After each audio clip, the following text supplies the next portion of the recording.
So the problem of the month has always been, if you go back to our coaching institute during the summer, where we could take little teams of teachers, up to 5 teachers, to the coaching institute, and we solve problems all based on these problem of the months and spend our mornings doing that. So we engage in problem solving.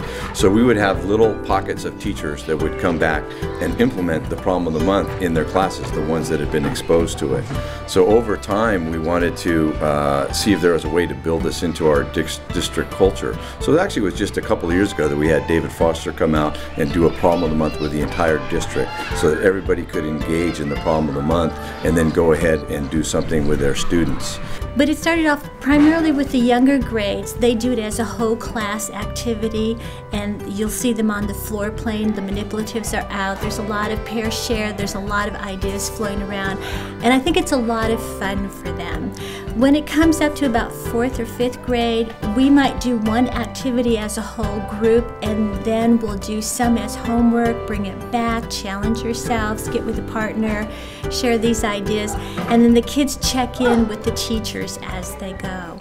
We've done 3 problem of the months this year, I believe, and the structure of it is it's a 5-level problem-solving activity, starting with level A going up to level E. And level A is designed to be appropriate for primary grades. Level E would be appropriate tasks at a high school level.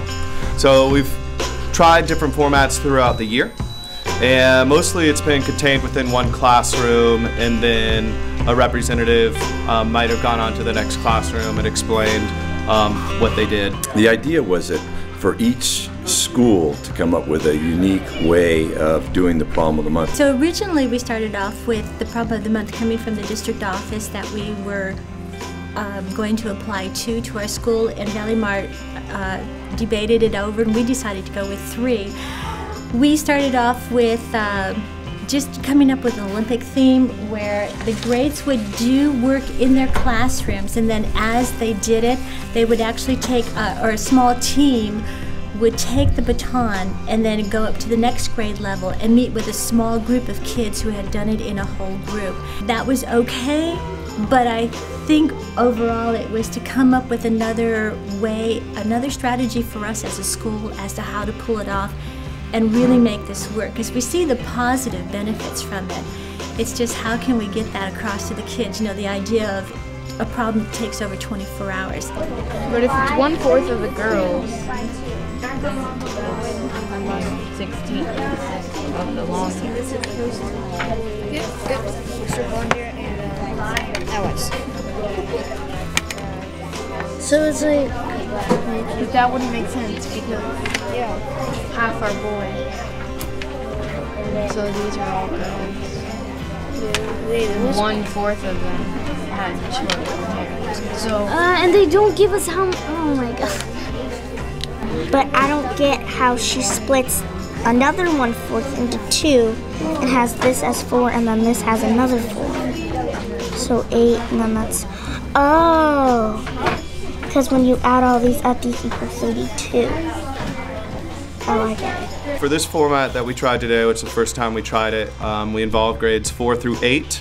And there's about 60 kids for each grade level, approximately. The idea was to start with 4th and 5th graders working together in groups of 4. 2 4th grade students, 2 5th grade students. We had 4 different classrooms jumble their students and sit down together to work on level A. They had 25 minutes. After the 25 minutes, we had a rotation. Quietly stand out in the hall and we'll rotate to the next level. So now 5th and 6th grade, we're working together. I know, but we're just trying to help you. It says a 4th of the girls have short hair, not a 4th. And repeated the process of working together, summarizing 6th and 7th graders, then paired up across 4 classrooms, groups of 4, repeated it, summarized, and then we just culminated over the last 25 minutes with 7th and 8th graders working together in groups of 4. The kids get to share with younger kids and share their thoughts, and then my kids, we did a debriefing over there, and they're like, yeah, working with the 6th graders, you know, they came up with different strategies of how to figure this out. So it's really a sharing of ideas. As a district, it's something that we want to try and embody in our district culture so that the kids have an opportunity to engage in problem solving. One of the goals is to get that. I heard Brian say something about you know, I'm starting to see more of the beauty of mathematics like I've seen in art and other things before, but I'm seeing that more in the mathematics. And so I think part of the idea of this mathematics can be recreational problem solving. So if you can get the kids excited, you know, and it might only be a few kids initially, because not everybody is going to get excited, but you do see more and more little pods of kids that are getting excited about mathematics and problem solving. And so that's what we want to do. You know, there's even a kindergarten version, which is what's awesome with these things at the primary level. So they worked on it and kind of passed and shared their work onto the first grade, and then the first graders had worked on it and passed it on to the second grade. Students become very familiar with the students they work with throughout the year. So in one sense, they're working with brand new people. They're more aware of themselves, their words, and how they're communicating. It forces them to be more aware they're communicating. Another thing is it just builds more of a sense of a community in the school, I believe, when they are having moments with, if you're in 5th grade, moments with 5th and 6th graders. And then everybo's at different levels of development, and then the standards across grade levels are very different. So it may be that the 8th graders they're only thinking about algebra, and they've left some of the pre-algebra arithmetic that they're doing in 7th grade, so they may get stuck, have harder time with level B than a 7th grader who's been working on some of the content throughout the year. I was surprised that the 5th graders enjoyed working with the 6th graders more than they did the 4th graders. I thought my kids would have liked to have taken the lead. And maybe that's just because this is the first time we've done it, and everybody was like, what am I doing? Where's the paperwork? Where am I going? I'm not sure, but there was like meeting up with these kids for the first time pretty much in an activity like this.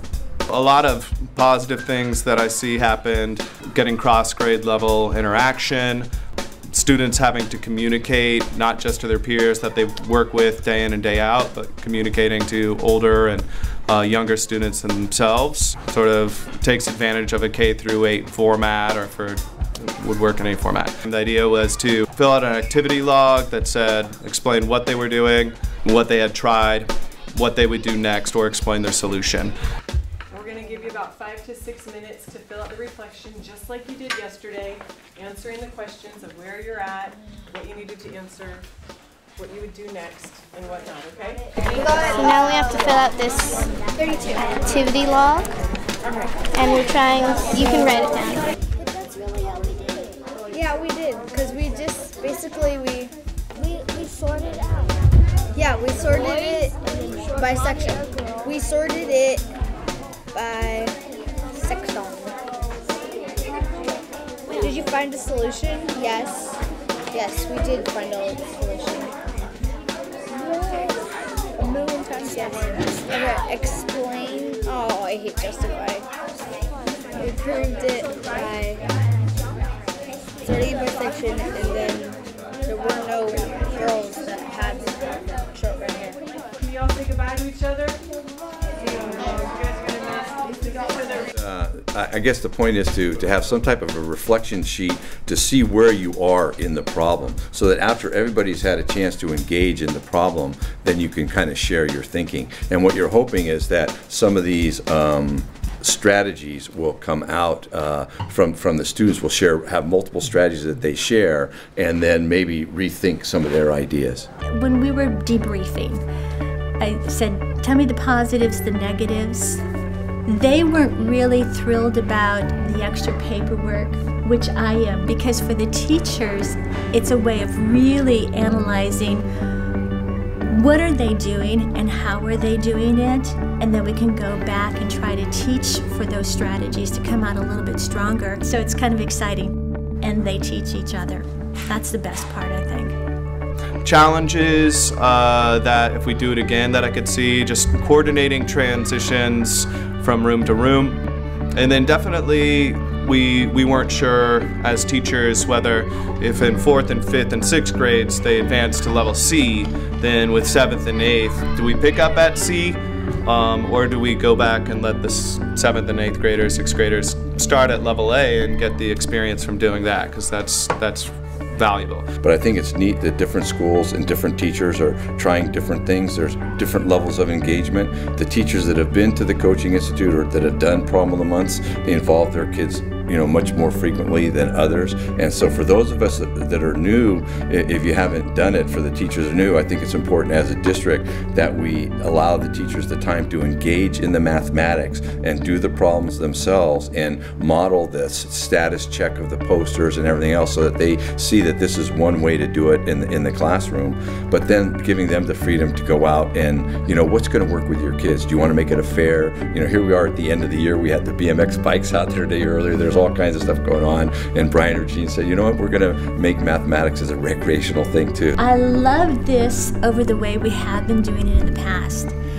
To me, it slows the kids down and makes them think. We did an activity yesterday, level A, and we had 4 different strategies of how to come up with one problem. The point is, it's supposed to be a problem. If they came up with the right answer right away, it wouldn't be a problem. So then as a teacher or as a coach, when I'm going in there, what questions do you ask so that you don't scaffold the thinking out of it? Trying to ask the kids certain questions that would guide them in the direction of trying to discover that for themselves without scaffolding. How else, Adam? What other strategies can we use to solve this? Since Jack is a French maid, where does that come in order? Half of the people at the party were boys. And it asks for girls. So, ladies, what does that mean? What half of the people? So that's a challenge, and so just kind of asking those questions and being okay with them not coming up with the answer, still having these 2 answers, neither one of them were right. Having the patience to think that when the processing that Jean was talking about as a whole class, and there are some kids that were successful with their strategies, let that information come from the kids. Okay, so raise your hands. How many of you guys may have missed that one little step there? To share that, at least with the pair that they were with. The more exposure the kids have to, non-routine, open-ended problems that they're not used to, they have to think. And they have to come up with a strategy. And they have to think, well, what do I know? Can I make it a simpler problem? Can I draw a picture? Can I make a diagram? Is that going to be useful? Or is it going to take me down a dead-end path, knowing when to go another way? So these Problem of the Months are an opportunity for the kids to challenge themselves and see what kind of strategies they have in their little bag of tricks and toolkit.